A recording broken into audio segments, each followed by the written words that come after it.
Squiz Kids acknowledges the traditional owners of the lands on which we podcast, the Turrbal and Gadigal people. Squiz Kids! It's your daily news fix. Fun, free, fresh. Hello and welcome to Squiz Kids Today, your fresh take on what's happening in the world around you. I'm Bryce Corbett. It's Monday, March 13. In Squiz Kids Today, the Aussie ostrich up for an Oscar, submarines on the shopping list, asteroid for Valentine's Day, and the world's ugliest dog. That's what's making news, kids style. The lowdown. An Aussie ostrich from Brizzy could be walking home with an Oscar today as the Academy Awards take place in Los Angeles. What's an Oscar? That's the name of the gold statue that's given to winners at the Academy Awards, an annual event that recognises the best from the year of cinema just gone. And why is an Aussie ostrich in the running? Because an Australian university student, Lachlan Pendragon, created an awesome short film called An Ostrich Told Me the World Is Fake and I Think I Believe It. Yes, that's the actual name of the film. And get this, he made it in his mum's living room in Brisbane, and now he's up for an Oscar. Lachlan's film is what's called stop-motion animation. If you've ever watched Shaun the Sheep or Wallace and Gromit, you'd know what I'm talking about.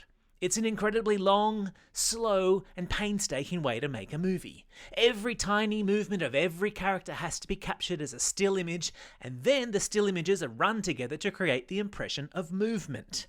There's a great video in today's episode notes explaining it. Other Aussies who might walk home with an Oscar today include the actress Cate Blanchett and director Baz Luhrmann for his movie Elvis. The ceremony starts around about lunchtime, so there'll be plenty of news about it all when you get home from school today. Weeks of torrential rain have taken a heavy toll on communities in the Gulf of Carpentaria, where entire towns are this weekend completely flooded in, requiring the evacuation of all of their residents. There were even reports yesterday of crocs swimming down the main street of towns like Burketown. Yikes! In northern WA, towns still cut off by floods have had to have food brought in by boat. And residents of southeast Queensland, including Brisbane, were bunkered down last night as heavy rains smashed them again. Enough with the rain already.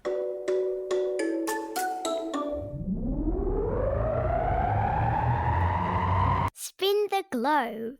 Each day we give the world globe a spin and find a news story from wherever it stops. And today we've landed in San Diego, in the United States, a city on the coast of California, where Australia's PM Anthony Albanese will this week be submarine shopping. The Aussie PM will meet with America's President Joe Biden and Britain's Prime Minister Rishi Sunak, and is expected to announce Australia will buy at least 3 and possibly 5 US nuclear-powered submarines, and place an order for a few more British ones. So, what's a nuclear-powered submarine? It's a sub whose engine is powered by nuclear energy. It can travel much further and for much longer underwater than standard submarines, and it's part of the Australian government's attempt to modernise our military. Submarines are a pretty amazing piece of technology. Imagine, after all, building a vessel that can not only stay underwater for weeks at a time, but it's also the home at the same time to over 100 sailors. Unbelievable.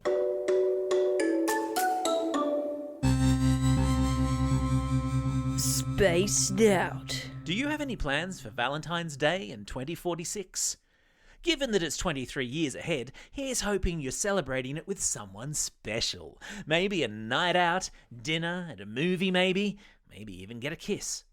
Perhaps just put a pin in those plans though for the moment, with news yesterday that NASA has started monitoring an asteroid the size of an Olympic swimming pool, which it says could be on a collision course with Earth, and which, if it does collide with us, will do so on the 14th of February 2046.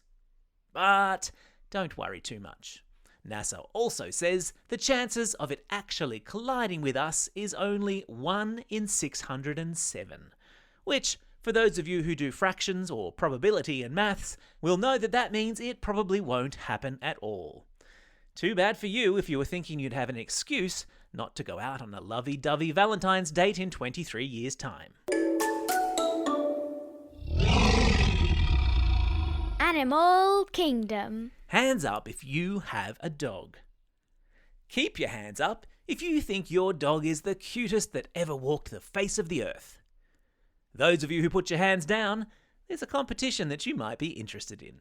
It's called the World's Ugliest Dog Competition, and it's pretty much what it sounds like. Entries have just opened for this year's competition, and long-time listeners of Squiz Kids will remember last year's winner had a face that only a mother could love. Wonky eyes, a smushed-up nose, hardly any hair, exposed teeth and a tongue that hangs permanently out. I've stuck a link to photos of last year's winner, Mr. Happy Face, and other finalists in today's episode notes. There's some real doozies in there. But remember, the point of the competition is not to make fun of ugly dogs, but rather to celebrate that pooches come in all shapes and sizes, and that variety is what makes the world an interesting place.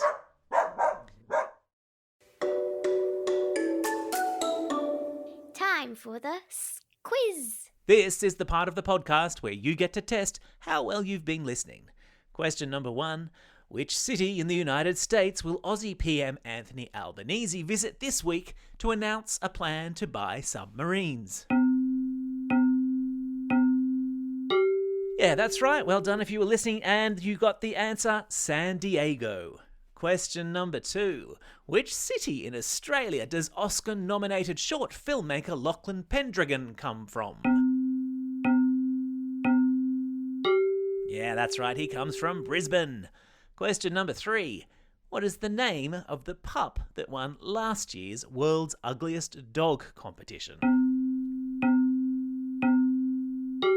Yeah, well done if you had your listening ears on and you said Mr. Happy Face.